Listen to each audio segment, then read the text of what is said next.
Okay, welcome back to the second session of today. Now is the time for another, or actually two new Python packages. Looking back at the lecture before, geopandas is a package for working with vector data. Next week, we're going to look at raster data with a different package. But geopandas is exclusively for vector data. It's kind of like a pandas extension. And cartopy is the package that helps us work with different projections, converting between different projections, because datasets, files that you load, they may be given in different projections, but you need to align the projections to be able to compare them with one another. But first, let's start with pandas or with geopandas, or more the question, why not just pandas? Because if you load your pandas data frame, and this pandas data frame, it has the column latitude, longitude. So these are coordinates. We could just plot it as a scatter plot, like we did last week with matplotlib. We could even make it proportional to the capacity, and we would get a plot like this. Clearly, this seems to be a data set about Europe. We could also, if I had made this more complicated, we could have colored the different points by the different types of power plants, make solar yellow and so on, wind blue, and other colors for nuclear, hard coal, lignite, and so on. And we have the latitude and longitudes here. So, I mean, why is there actually a need for doing something else? So some things are, I mean, we're lucky that this is quite a dense data set, so that we can actually see that it is about Europe. Say we only had 100 data points, we might not be able to see directly unless we know what latitudes and longitudes Europe is at. We might not have been able to infer that this data set is on Europe. So typical things that we would expect in a plot like this would be things like orientation points, grid lines, boundaries, the coastlines, for example, and maybe even some labels on the cities, some labels on the terrain, and so on. So this is one of the reasons why geopandas exists. Not only for plotting, but it also just gives more functionality to work with geospatial data sets, for example, changing projections between one another and combining different types of geometries. So that's basically it, actually, in terms of extra data structures. So we already know pandas data frame and pandas series. In geopandas, there's a geodata frame and the geoseries. How do I recognize that it's a geodata frame or geoseries? Well, I could look at the type, of course. That's a given. But generally, you have kind of one extra column that stores information about the geometry.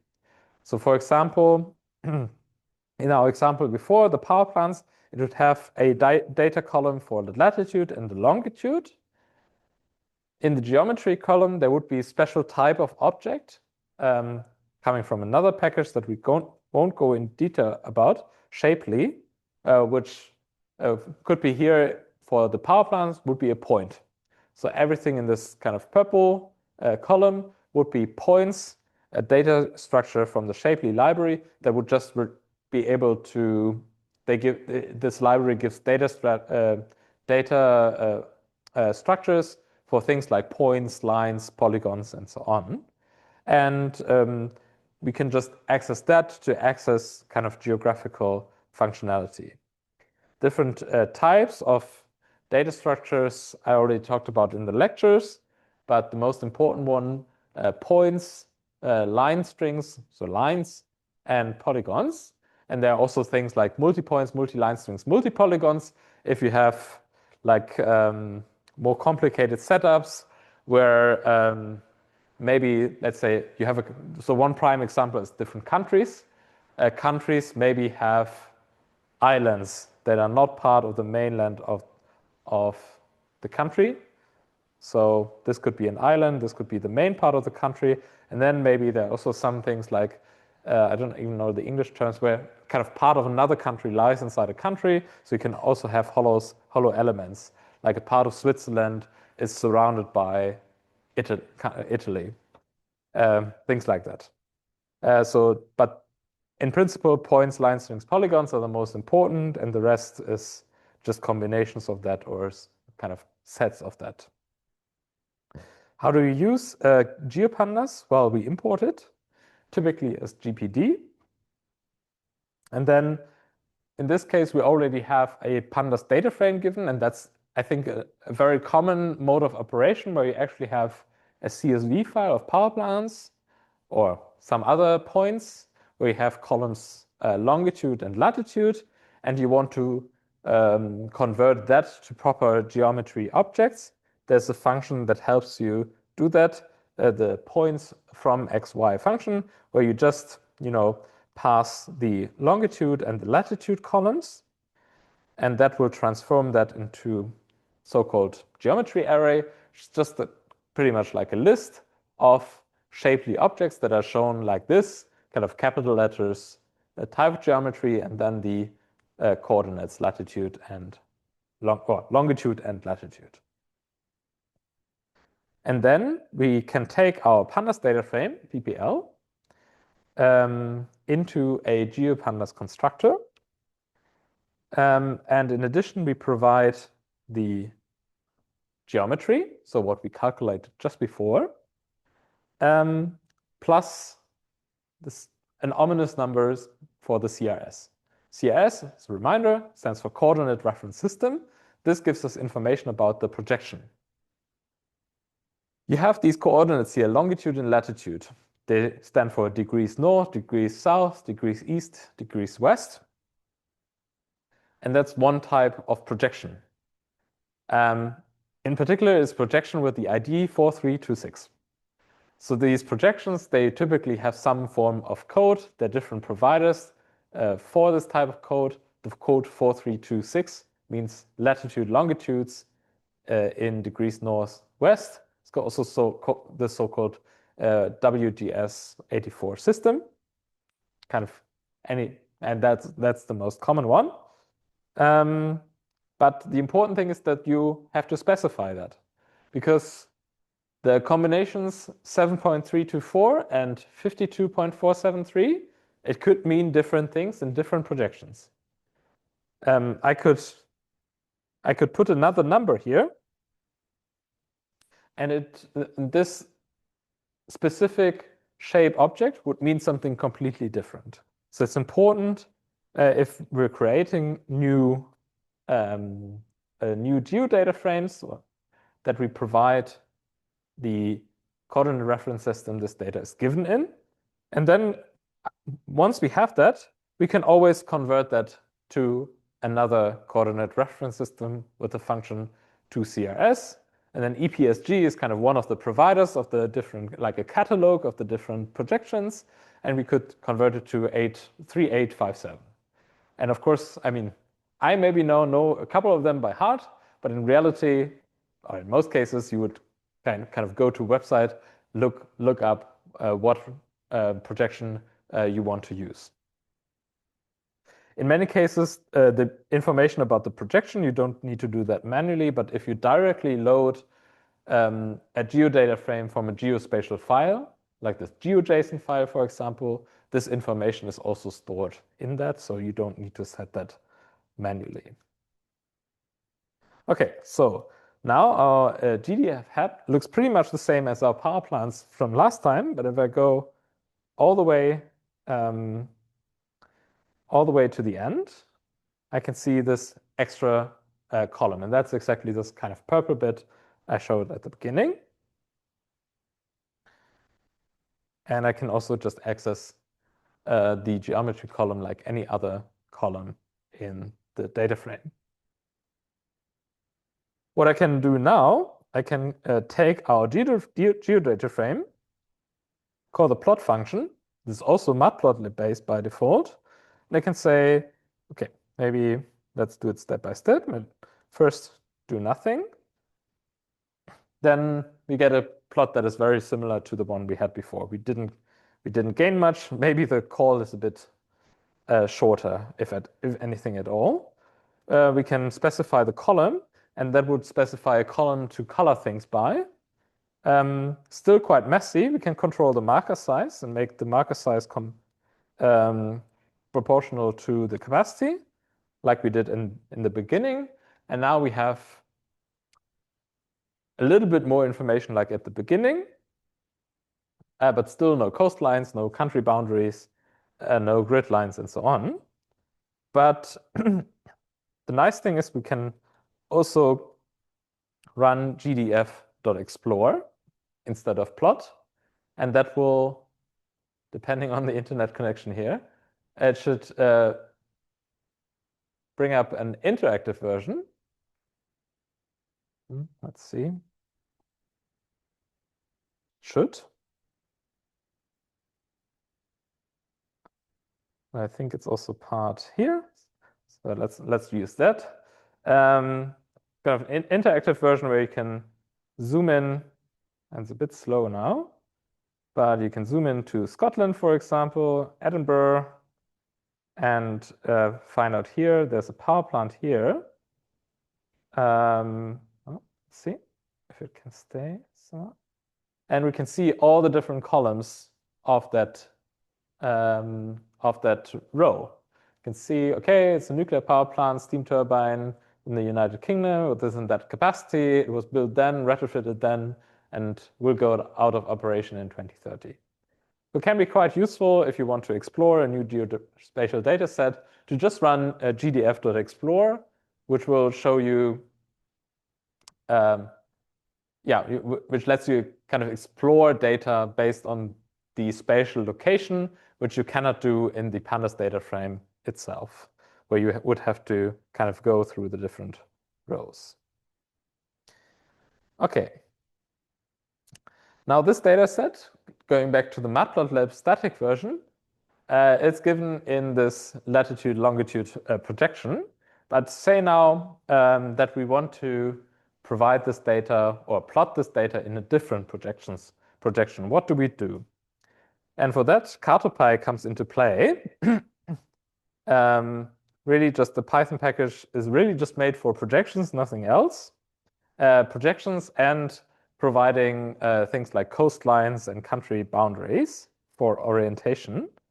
But it tackles this problem that we just talked about. Here may be another example that kind of comes from a Numberphile YouTube video, kind of this analogy of you have an orange, and the orange kind of represents the Earth, and you want to put it flat, like put the elements of the surface of the globe onto a plate. Then you have to think about some way to approximate that, and this is also one slightly eccentric projection of that. That's all repetition, but so using that means that we import cartopy, or we, as you know, we can import specific submodules of a Python package. For example, cartopy the CRS module as CCRS, and we can then use it to kind of create a new axis. And we now have kind of geographical axes. It's a special type of axis in Matplotlib that has information about the projection, and that is something that we can provide. So for example, we can say, give me a new Matplotlib axis in the projection plate Curie. It's just one projection. It's actually the projection, the latitude, longitude projection, what is behind the code 4326. And then we can use functions, and we can use that only on so-called geo-axes, so axes that have information about the projection. We can now add things like coastlines. And that will give us an axis with the coastlines plotted and no information at all otherwise. And that we can now combine with our GDF plot. So that's the code we previously used, and we do some things around that. So first of all, we create a figure and an axis with a projection. So just something that we did just the line before.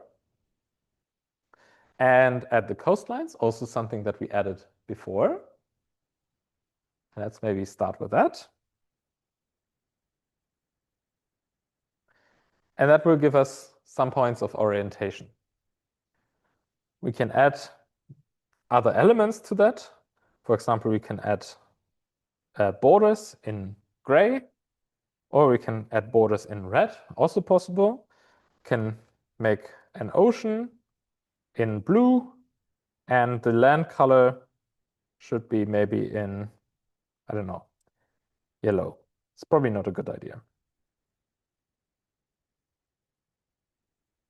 So we get a different style of plot.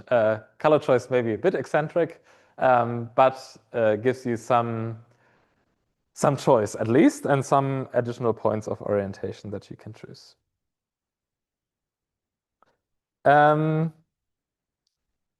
Sometimes it may be the case, so if you have data on Europe, you maybe also get shapefiles for the French overseas territories.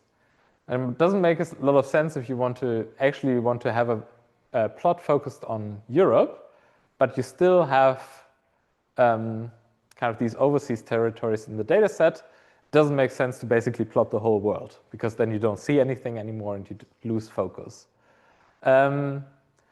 What happened in this plot before, we didn't have to do anything. Matplotlib automatically calculated, a bit like with all the numerical plots before, what appropriate boundaries are, so that kind of all the values in the data set are represented and none are cut off, plus some margin around it. But if we want to give this some more control, we can use the function setExtend and say, so one has to figure out what the order is of these numbers. But basically, you give the kind of starting point on the left, end point on the right, or in the east, starting point at the bottom in the south, so that's the 47, to 55. So 5 degrees to 16 degrees, 47 degrees to 55 degrees. And once we do that, we'll zoom into Germany, I think.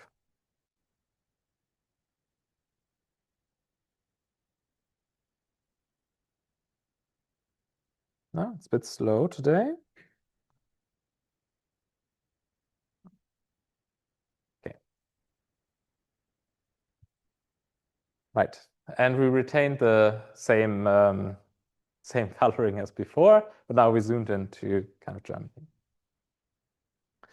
So what does it take to show this data in a different projection?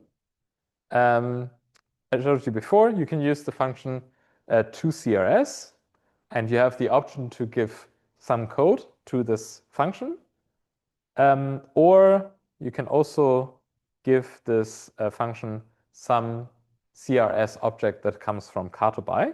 For example, the equal Earth projection, a relatively new projection that tries to minimize, is also one of these compromise projections. So the CRS, it has kind of similar to these codes, some kind of cryptic string that represents it.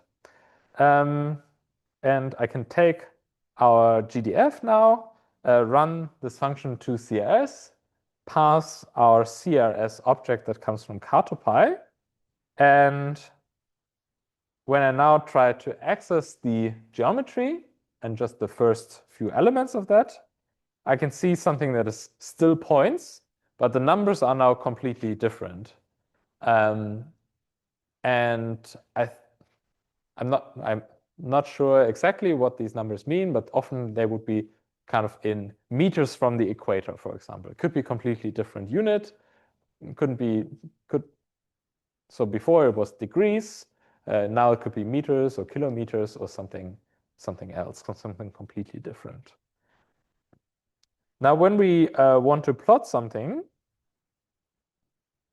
we have to be careful that what data we want to plot is in the same projection as the data set, the axis that we want to plot on. So this would be a correct way of doing it.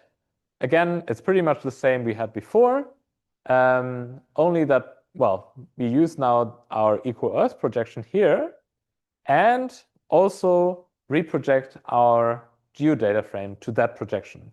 So we know 100% our axis and GDF are aligned. They are in the same projection. And it may not look like that, but well, let's choose another projection to show that it's actually different. So it doesn't fail. Yeah, so this kind of different projection, kind of the angles are a little bit different. It keeps a bit of the 3D impression of the globe, for example.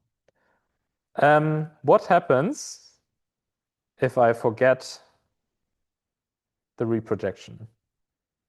Let's look at that. So that should fail or at least look weird. So this one looks weird because we said we wanted the coastlines, but we don't get any coastlines. Why is that? Because the values of the plots, you remember that the values were quite large in the reprojection, like 500,000 something. Well, all the coastlines are drawn in this range of values, 500,000 something. But what did we pass as values? Well, we passed one without reprojections. That means we're still in degrees north and degrees west for the GDF, which had like values of 7 or 50. So it gives you kind of, it puts all of these points in a very zoomed in way into this other axis. So in this case, the values of the projection and the values of the data set are completely not aligned. And that's an indication of, well, and whenever you have that, whenever you try to put the coastlines there, but you don't see them, it's a pretty good sign that your projections are not lined up. Okay, so we had a quite special case at the beginning because we already had a pandas data frame and made a geodata frame out of that. In many cases, we'll be reading data from some file. And in many cases, we also want to write data to some files. And like in pandas, should come to no surprise, we can read and write from files, in particular files like GeoJSON, GeoPackage, shape files. And let me combine that with a small motivation of what we want to achieve at the end. So we have our power plants data set with individual points, but we want to figure out for different administrative layers, the so-called NUTS layers of administrative regions in Europe, the total capacities for each of these regions. So what it will require from us is that we combine information from one geodata frame with data from another geodata frame. So the first data frame would be the power plants with the points, and the second data frame would be the administrative layers. So NUTS 1 would be, for example, the federal states in Germany. NUTS 2 would be, not exactly sure, but kind of it breaks down into smaller and smaller administrative units down to the communal levels. And we need to in the end, a function that looks for each point in the power plant dataset in which shape it is located. And that's a very common task. But first of all, let's see how we can load this additional data. So here you have a URL for a GeoJSON file. And the function here would be read file. So it's not read CSV or read Excel, like in pandas, but just a read file. And normally, kind of what functions have to be called internally depends on the file ending of the path or URL that you provide. In most cases, you don't need to provide anything else. So let's do that. And let's quickly look at what is contained in this dataset. So in this nuts dataset, you get here now kind of polygons as geometry, because it's kind of shapes, and some other information, which country it is, Bulgaria, the Latin name of the nuts region, the nuts name in the local alphabet. So here's Cyrillic. And then you also get these nuts IDs. So these are just the identifiers of the nuts regions. And in many cases, it makes sense to set an index rather than just counting from 0 to 2. You maybe want to choose this first column and make that the index. And then when you access a particular column, you always get the nuts ID as the index and the value, in this case, the geometries, as the values. And you can see here that kind of, for example, Italy is a multi-polygon because you have a couple of islands. And then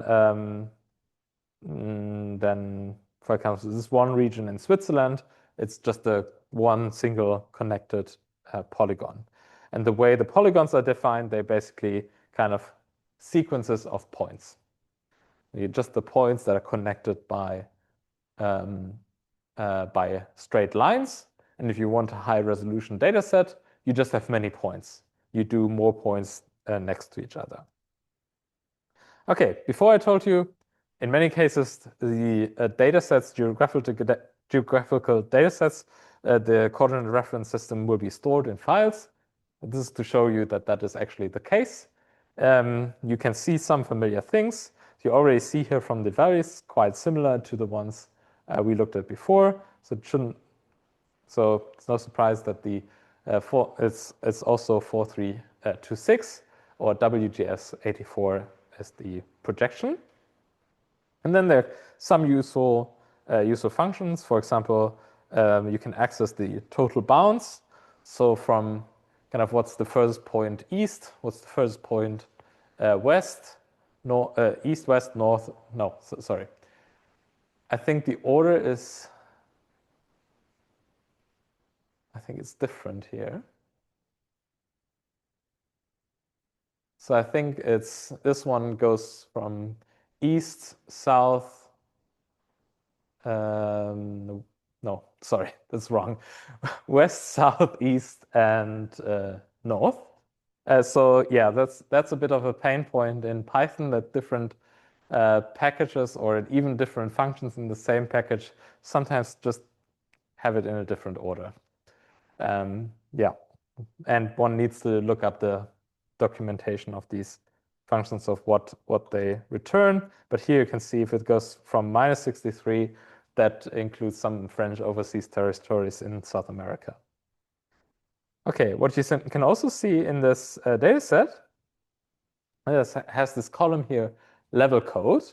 And the level code just refers to kind of the level of the nuts. So nuts 0 would be just the country shapes, nuts 1, the federal states, and so on. And it just counts from 0, 1, 2 to 3.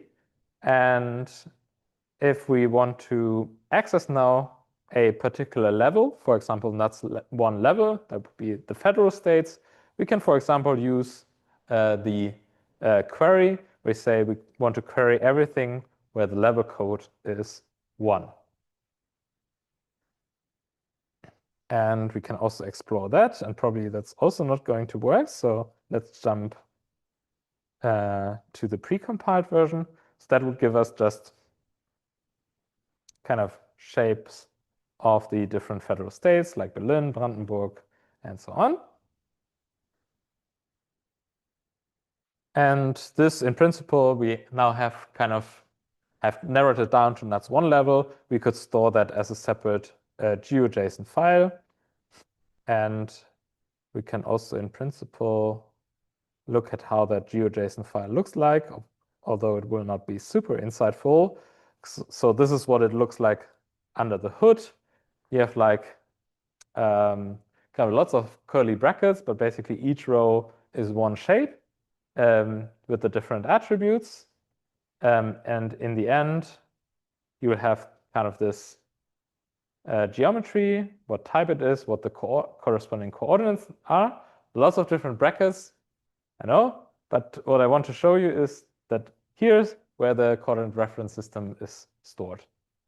Yeah, so here you have CRS as a key, and then it has this name, some standard, but the CRS 84 means latitude, longitude.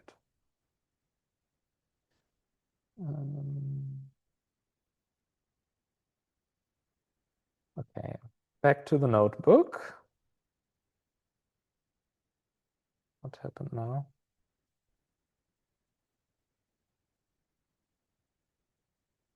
I don't want to annotate anything. Thank you.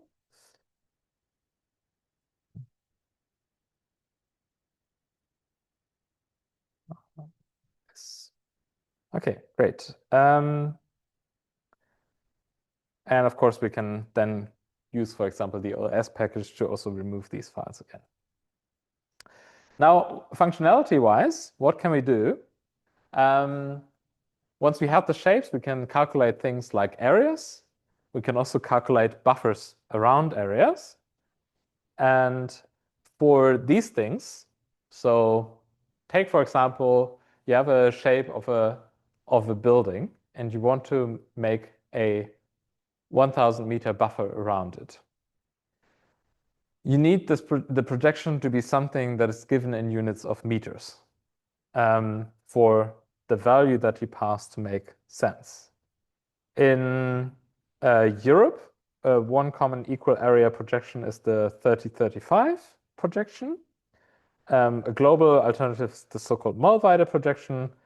This is the code in case you're interested or need it at some point. But that would be a step here to reproject our NUTS1 dataset to something that is measured in meters. And then there's a special attribute for a geodata frames where the area of a shape is stored and given in meters squared. So if we want something in square kilometers, we just have to divide it by 1,000,000, and that would give us kind of the area of the federal state 81. I don't know which one it stands for, but it would give us kind of 23,000 square kilometers as an area. Area is not a column in the geodata frame, it's an attribute of the object that is just pre-computed in the background. So now that we have something that is in meters, we can use this buffer functions and pass a value in meters. So if we want a 1,000-meter buffer around something, we can call NUTS1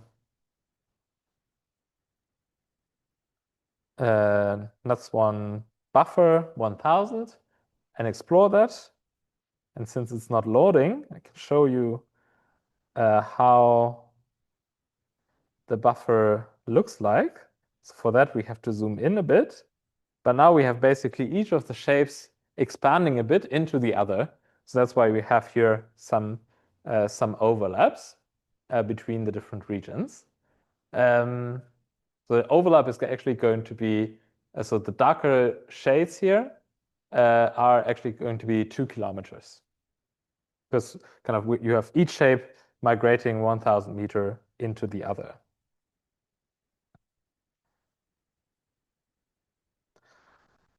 All right. One other useful thing at some point, especially if you think about making a network model of how different regions are connected, you might want to calculate something like a representative point or centroid of the shape. And there's also an attribute that you can call on the geometry that's called centroid, which will just give you a plot in the middle of something.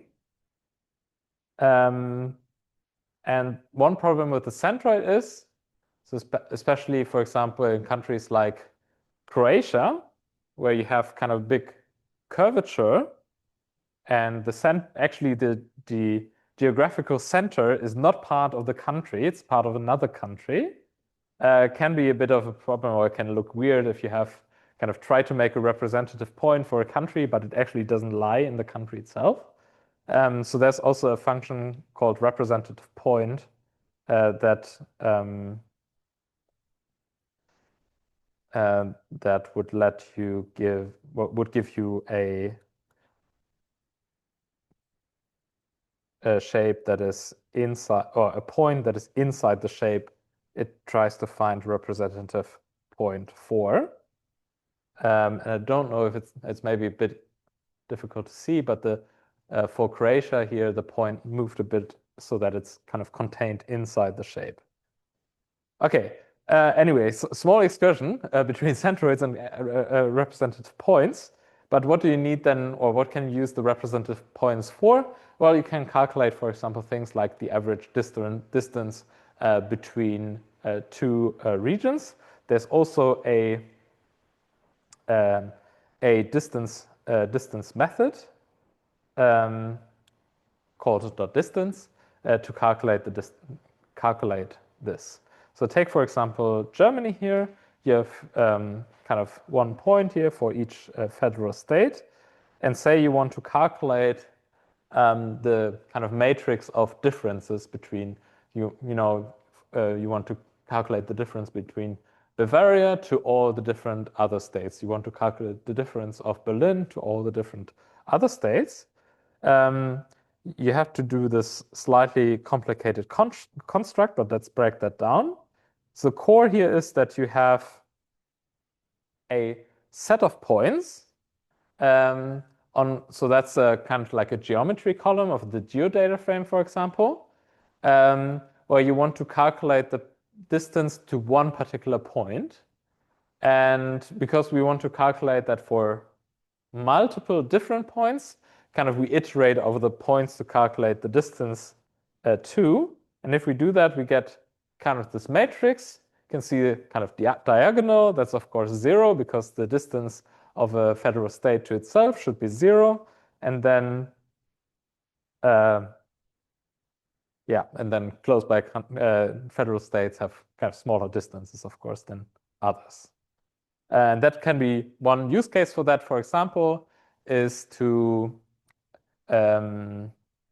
if you want to calculate the length of pipelines or transmission lines between them in a simplified way, calculate losses, for example, or transport costs between them, you need the distances, basically. Great. Okay, so now two more relatively more complicated concepts. But actually, the first one is not. It's just a different name for something that we already know. The solve function is basically a group by function for shapes.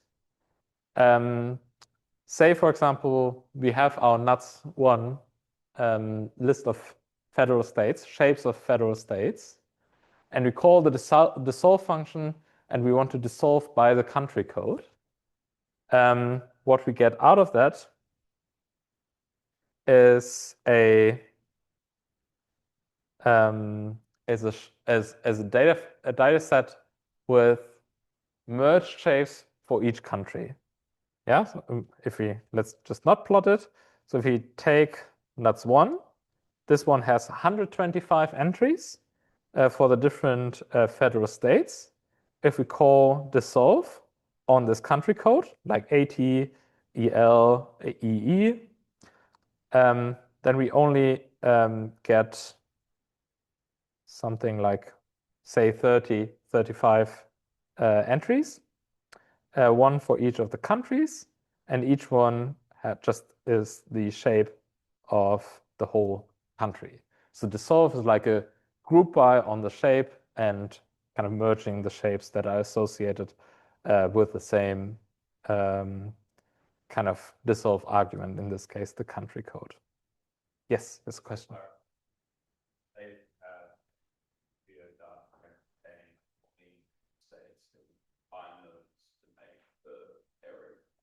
Yes, exactly. Yeah. Okay, good. Scroll, scroll, scroll. So now remember, we actually have the goal to find out kind of the total sum of different power plant types in the different federal states. So for that, we need to use a concept called spatial joins.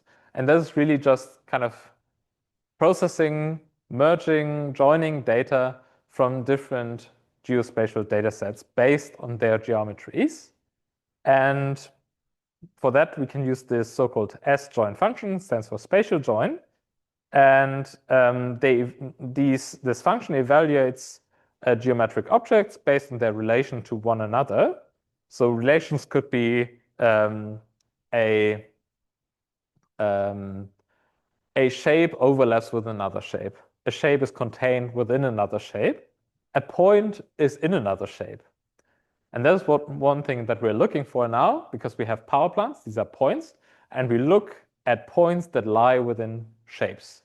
So this could be this relation here, or this relation. I think sometimes it's a bit ambiguous of what the best one to use is. Covered by could also work for this simple case of which points are in which shape. And it works a bit like this. And this is kind of a three-way example where we have three different data sets.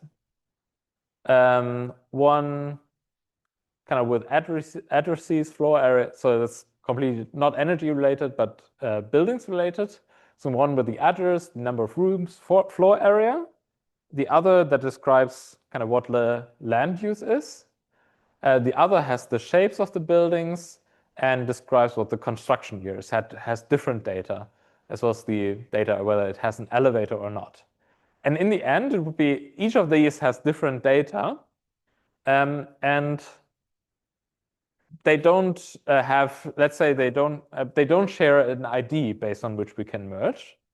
They only share maybe a location or some spatial relationship. And our goal would be that in the end, we have one data set where kind of for every building, we have all the land use type it belongs to, as well as all the other properties. So having kind of columns for each of the three different kind of sets of data. And that is something that we can do through spatial joins. It's kind of illustrated by this kind of vertical line. We would kind of look at our properties here, which are given as points. We would look at in which building is this point, and that's how we can map blue to red. And in a similar way, we can also map kind of the middle segment to the building by looking at kind of in what land use shape is our other shape that represents the buildings. And this vertical operation of looking kind of are things in something, are things intersecting with something, and lots of other spatial relations, we can then use these to merge data sets together. I'm going to show you our example, which is exactly kind of which power plants are in which NUTS region. So in our example, it would be we have one data set, which is just a list of individual points of data sets, in, say, our blue one here.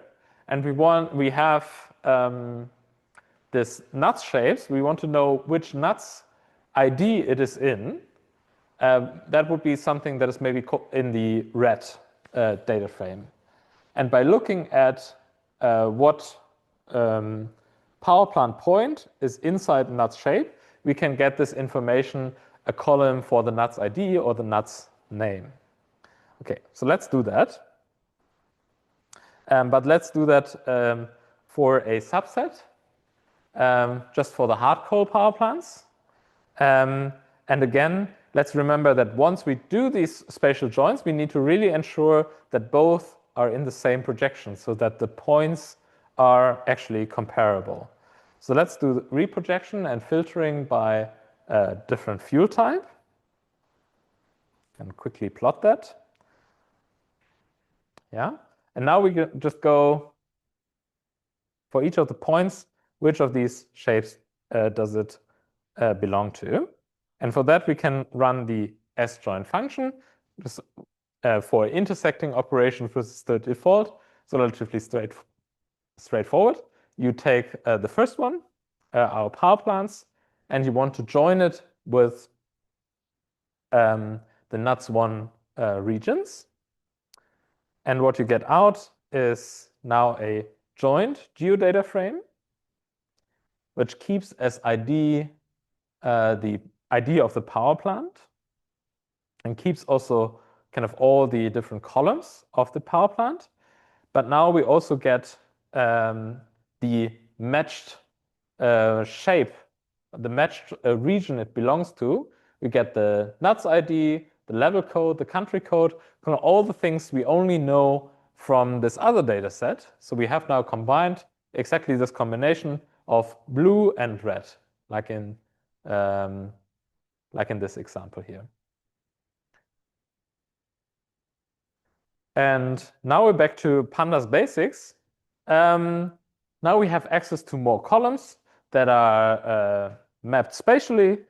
So now we can actually just do something like, and let's do that as well, step by step. We can group by the nuts ID each of our elements in the power plants and sum up the capacities. So now what we get out is nuts ID and total capacity of hard coal power plants in that region.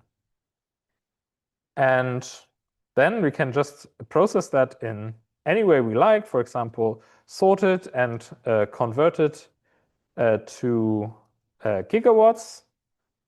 So you can see here there's one particular region in Germany that has that's the nuts1 region, the federal state with the highest total coal capacity. And we can even this is always hard to interpret, to know what the nuts IDs are. So we can also just rename the index and say, okay, this region is actually Nordrhein-Westfalen. There's also a region in Poland, I think, and the East Midlands in England, which are the three with the highest total hard coal capacity. And of course, we could go back, filter by something else, maybe nuclear. Yeah, let's maybe do that just for fun. Plot that as well. Not plot that. Oh, okay. That's never a good idea to do that at the same time. Yes, how do I get back? Do I actually need to get back is the question. No, I don't think so. So I screwed up at the right time. I hope. So if you look at, so what can happen is that when you do the intersection of the join, then some nuts1 region that were not mapped or that did not have a hard coal power plant, for example, they could disappear. So to figure out what these are, so here you can see kind of actually 125 regions, 125 nuts1 indices. No, that's okay. I have to go back. Sorry, because that's all of them. I'll just run all. Sorry about that.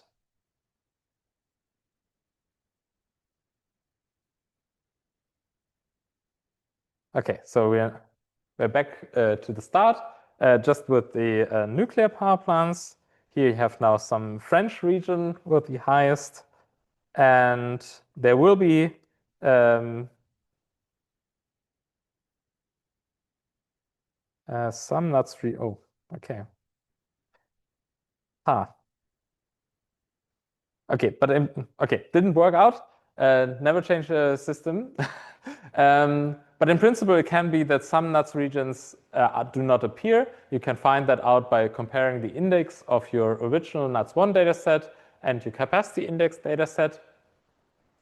And then in many cases, it makes sense to just reindex the dataset so that you can get none values for all the different nuts1 regions that did not have a power plant, and you can fill that with a 0 value, but then you can just, you have a complete list and can process that accordingly. And in principle, you can then use these. If you don't decide to fill the dance, there are some nice functions in plotting.